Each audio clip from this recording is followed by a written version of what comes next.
मेरी प्यारी साथ संगत जी, मैं विनोद जो लंदन इंग्लैंड में रहता हूँ, आपके चरणों में कुछ मस्ताना जी की साखियाँ लेकर हाजिर हुआ हूँ।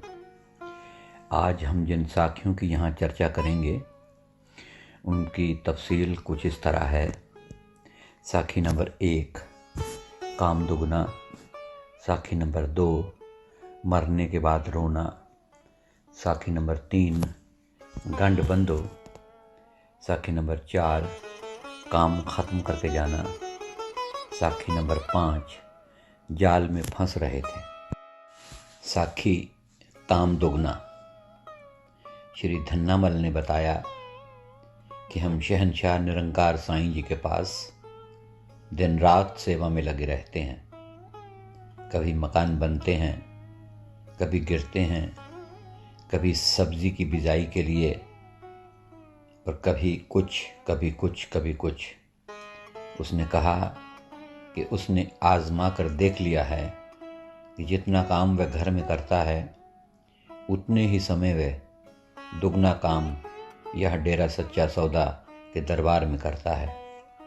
उसका कारण यह था कि शहंशाहों के शहंशाह सच्चे पातशाह सुखदाता प्रभु जी हमारे पास होते या थोड़े समय बाद चक्कर लगा जाते और बल्ले बल्ले, वंज भेड़ियाँ इत्यादि नूरी मुख से फरमाकर हमारी सारी थकावट दूर कर देते। साखी मरने के बाद रोना नहीं। एक व्यक्ति को परम संतों के न्यारे, सुंदर, मिठले, प्यारे, रसीले, मनमोहने सच्चे जिंदा प्रभु शहंशाहों के शहंशाह जी के नूरी दर्शन प्राप्त हुए। काल और मन का प्रभाव उसी समय दूर हो गया। वह नाम रास्ता देने के लिए तैयार हो गया, लेकिन वह प्राप्त न कर पाया, क्योंकि उस समय दीनदयाल हाजिर नाजिर सतगुरु जी ने मुखारबिंद से फरमाया कि अब रास्ता नहीं देंगे, यानी कि अब नाम रास्ता नहीं देंगे, पर जिसके नसीब में दर्शन हुए हैं उनकी पूरी संभाल होगी। अपने नूरी अलमस्त मीठे पवित्र वचनों का उसी समय किसी को कुछ पता न चला, क्योंकि जो नूरी दर्शनों की मस्ती दी जाती थी उससे सबकी सुध बुध भुला दी जाती थी। इसमें जीवों का क्या दोष था। अचानक वह व्यक्ति बीमार हो गया और उसकी मौत करीब आ गई। इन दिनों में वह दीनदयाल पतित पावन पार ब्रह्म शहंशाहों के शहंशाह सतगुरु जी को बिल्कुल भूल चुका था। अचानक एक रात उसे मिठले सर्वशक्तिमान सच्चे साहब जी के शांति व ठंडक पहुँचाने वाले दर्शन प्राप्त हुए। सतपुरुष सतगुरु जी ने उसे फरमाया कि ऐसी तेरे को लेने आएंगे। उन दर्शनों की खुशी का क्या वर्णन था। उसने यह बात अपने सभी संबंधियों को बता दी कि जिंदाराम साईं जी निरंकार जी पधारे थे और अब मेरे चलने की तैयारी है। अगले ही दिन उसके पास यमदूत आ पहुँचे और उसे साथ ले चलने के लिए कहने लगे। उसने सोचा कि जिसको धन धन सतगुरु जी के दर्शन प्राप्त हुए हैं उसकी तो संभाल होगी, और तो और बाबा जी ने इतना कष्ट सह कर फरमाया कि ऐसी तेरे को लेने आएंगे। इसी कारण उसे किसी बात का भय नहीं था। दूतों को उत्तर दिया कि मैं तो तुम्हारे साथ नहीं जाऊंगा, मैं तो सच्चा सौदा वाले बाबा जी मस्ताना जी जब आएंगे तब उनके साथ जाऊंगा। यह बात सुनकर दूतों ने उत्तर दिया, नहीं, तुझे अभी चलना होगा। उसने उत्तर दिया, उसे तो बाबा जी के दर्शन प्राप्त हुए हैं। यह बात सुनकर दूत चले गए। थोड़े समय के बाद वे फिर आए और कहा कि जल्दी चलो। उसने उत्तर दिया कि चलने के लिए तो मैं तैयार हूँ, परंतु जाऊँगा मैं बाबा जी के साथ ही, तुम्हारे साथ मैं कभी भी नहीं जाऊँगा।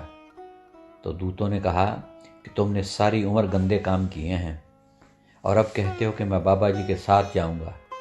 बाबा जी तुम्हारे लिए खाली बैठे हैं क्या? चलो, नहीं तो हम कमरे की छत तोड़ देंगे।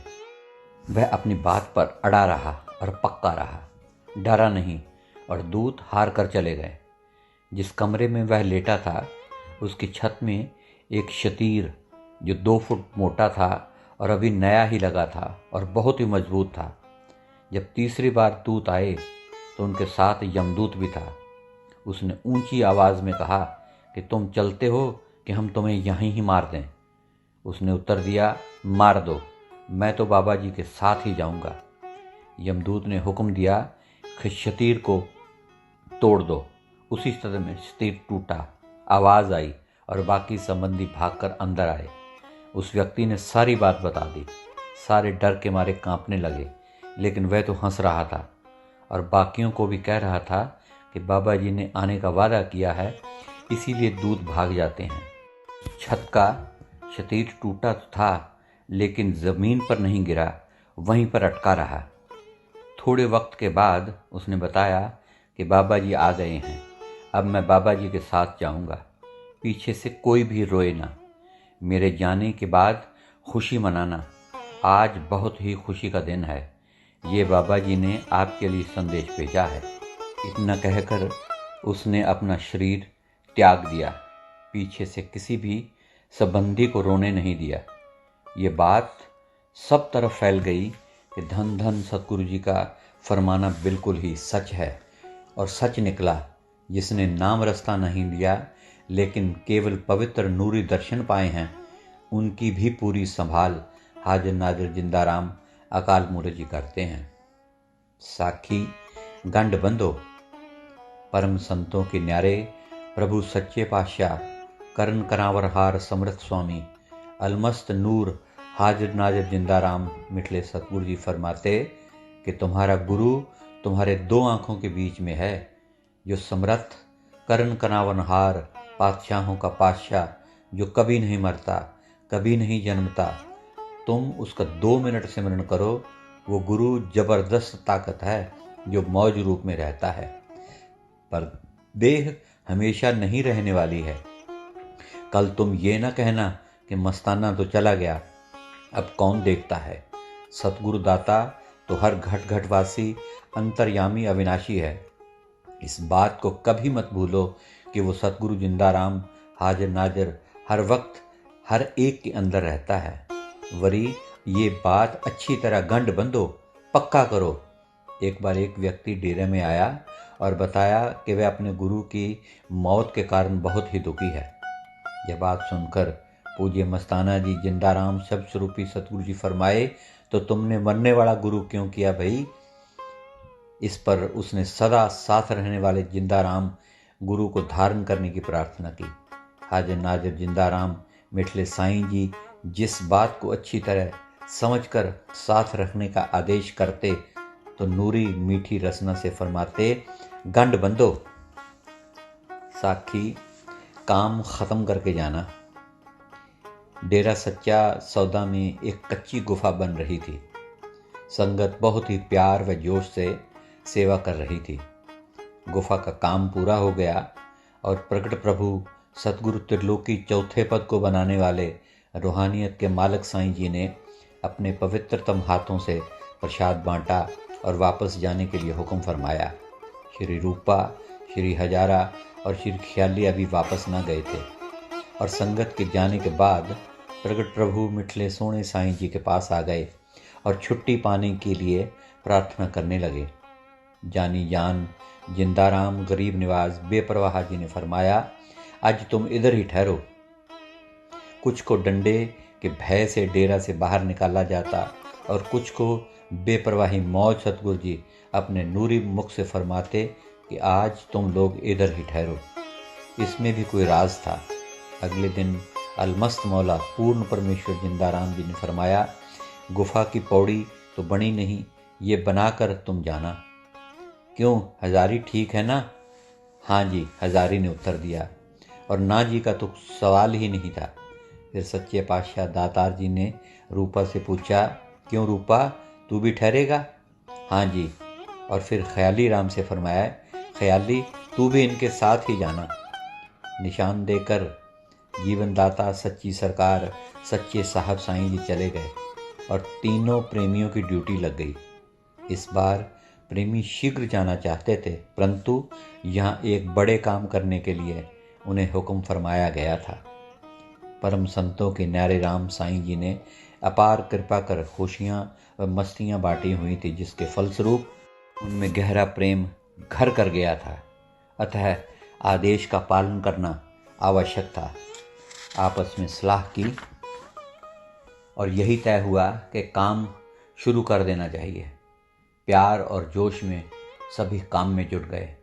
कृपा निधान दीनदयाल पतित पावन साईं जी ने अपने पवित्रतम हाथों से खाने पीने के लिए कुछ न कुछ देकर जाते और साथ ही तवज्जो डाल जाते, जिसके कारण उनकी खुशी और बढ़ जाती और घर जाना बिल्कुल ही भूल जाता।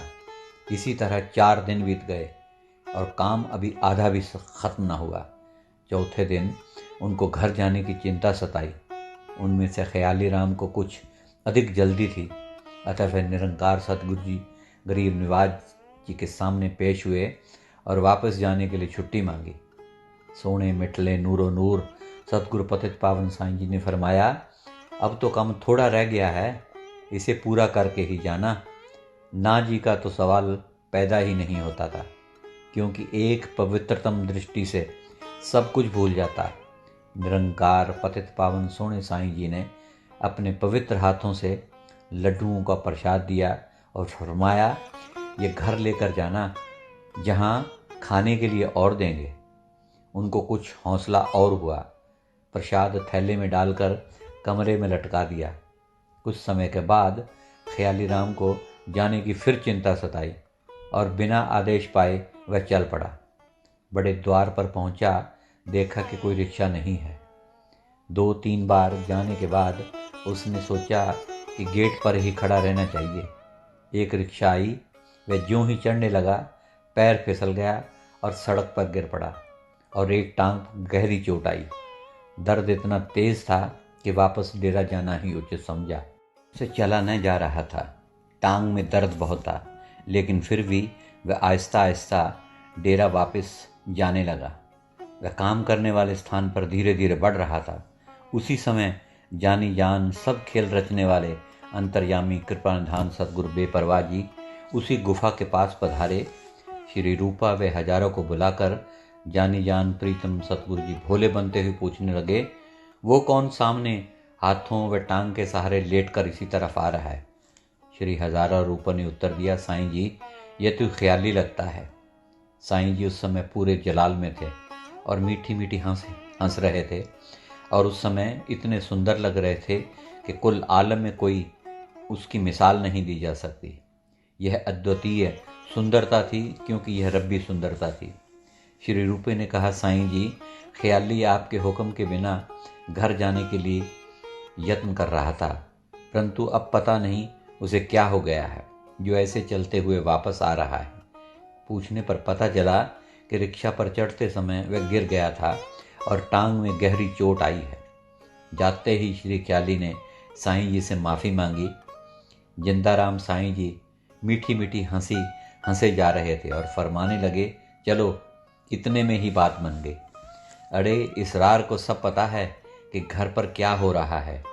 तुम्हारा इधर रहना ज़रूरी था जो तुम्हें इधर रखा है।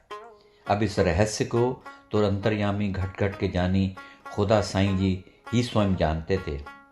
क्यों उन्हें जाने की जल्दी होती, अतः काम जोश से करते, परंतु होता उसके उलट और काम समाप्त होने को ही ना आता। यह बात भी उन्होंने गरीब निवाज मिठले पतित पावन दिलबर साईं जी से कह दी थी।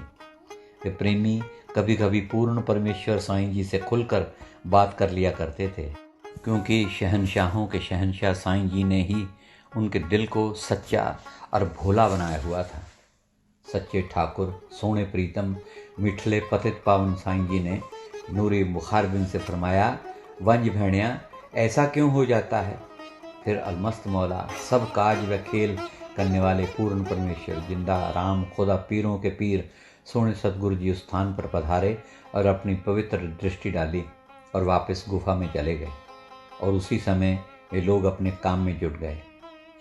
ख्याली राम को इतना भी भूल गया कि उसे दर्द हो रहा है और शेष आधा काम और उसी रात को समाप्त हो गया।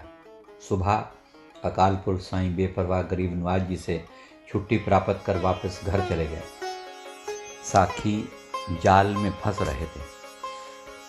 एक बार डेरा अमरपुर धाम फतेहाबाद के पास बनने के समय कई व्यक्तियों ने जो एक प्रेमी के रिश्तेदार थे कुछ एतराज़ किया कि वह प्रेमी फ़कीरों के पीछे लग गया है। अतः उन्होंने उसे बहुत समझाने का प्रयत्न किया, परंतु वह न माना। सतगुरु दीनदयाल परमेश्वर जी ने उसे अंदर से पकड़ रखा था। क्योंकि जाट विष्णुइयों की जाति थी, वह अपने आप को कुछ अधिक समझदार और मजबूत समझते थे। अतः जब उन्होंने उनको समझाने से हार देखी तो निश्चय किया कि वे सब इकट्ठे होकर फ़कीर को भगाएंगे। उन्हें क्या मालूम था कि वह फ़कीर तो परम संतों के न्यारे राम, कुल तरलोकी व चौथे पद को बनाने वाले हैं और वे खुद जाल में फंसने जा रहे हैं। जब रिश्तेदारों की बुरी भावना देखी तो वह प्रेमी घबरा गया और सोचा कि यह बात तो ठीक नहीं है। थोड़ा उदास हुआ और डेरे में आ गया। पहुंचने के बाद शहंशाह जिंदाराम जी ने उसे बुलाया और सारी बात पूछी कि उसके रिश्तेदार क्या बोलते हैं। उसने डरते डरते सारी बात पूज्य मस्ताना जी को बता दी। उसी समय अकाल पुरख साईं जी ने फरमाया कि पुत्र फिक्र न कर, जिंदाराम की ताकत बहुत बड़ी है। और उधर उन लोगों के मुखिया ने सारा प्रोग्राम तय कर लिया और सबको समय पर आने के लिए बोल दिया। समय पर सब लोग इकट्ठे हो गए। कुछ समय के बाद मुखिया को पेचिश की टट्टियाँ लग गईं। वह इतना परेशान हो गया कि कुछ देर बाद जंगल जाने की आवश्यकता अनुभव करने लगा। इसका कारण वह समझ न सका। फिर भी फ़कीर को भगाने की तैयारी की योजना बनाता रहा। उसकी दशा बहुत बिगड़ गई थी। वह इतना कमज़ोर हो गया था कि उसके लिए खड़ा होना भी बहुत मुश्किल था। कहाँ उसकी योजना और कहाँ वह अधमरा सा हो रहा था। प्रेमी की सलाह से हार कर किसी तरह डेरा पहुंचा और सतगुरु दीनदयाल मिठले दिलबर प्रीतम सतगुरु साईं जी के पवित्र चरणों में गिर पड़ा और बार बार मुआफ़ियाँ मांगने लगा। उसने हर बार यही कहा कि हमें मालूम ना था कि परमेश्वर की ताकत यहाँ काम कर रही है। हमें तो झूठे गुरुओं ने बहुत ख़राब किया है। पूज्य मस्ताना जी के दर्शन पाते ही बाकी सब लोग भी मोहित हो गए और इतने मस्त हो गए उन्होंने नाम रास्ता भी लिया। फिर क्या था, इतना प्यार उमड़ा कि एक ही क्षण में अलग रहने को दिल ही न कर रहा था। बाकी अन्य व्यक्तियों को कहने लगे कि रब, खुदा, परमेश्वर सब कुछ यही है। ऐसा कहने से न डरते क्योंकि उनके साथ बहुत से चमत्कार हुए थे। मार भी पड़ती परंतु फिर भी वैसे के वैसे। कमाल है। साईं दीनदयाल कृपा निदान गरीब निवाज पतित पावन शहंशाहों के शहंशाह जिंदाराम जी बेपरवाह, जिन्होंने अपना प्यार व खुशी अपार कृपा कर पापी कपटी जीवों को अपने चरण कमलों में बुलाया। धन धन सतगुरु तेरा ही आसरा। तो गुरु प्यारी साध संगत जी, ये थी आज की साखियाँ। आज के लिए इतना ही। कल फिर कुछ नई साखियाँ लेकर आपके चरणों में हाजिर होऊंगा। तब तक के लिए मुझे आज्ञा दीजिए और मेरी प्यार भरी धन धन सतगुरु कबूल कीजिए। धन धन सतगुरु तेरा ही आसरा, हाजिर नाजर जिंदाराम तेरा ही आसरा।